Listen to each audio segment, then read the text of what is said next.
Police bodycam footage released this week appears to lack clarity on what actually happened during alleged shootout between Washington, D.C. officers and suspect Arthur Porter on Thursday, October 19. It also didn't show enough to satisfy the father of the slain man, News.com has learned. The incident is under debate as the Washington, D.C. Metropolitan Police Department says Porter, who was fatally shot, raised a gun at officers as they chased him.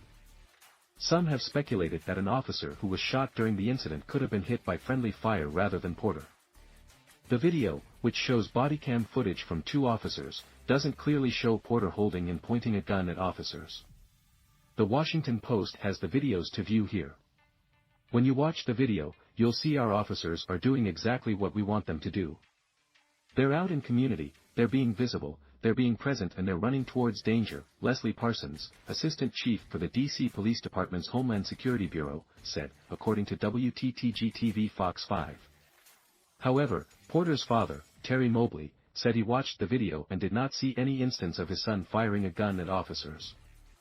"I don't hear him shooting, and I don't see him shooting," Mobley, 58, said Thursday, according to the Washington Post. Just because somebody is running and presumed to have a gun that you haven't seen, that is not a reason to be shot.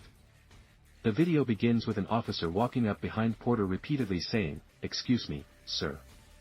At one point the officer asks Porter, "Can you keep your hands up for me?" Porter later stops with his hand up but then runs from the officer. Two officers began to chase Porter, with one saying, "He's got a gun in his pocket."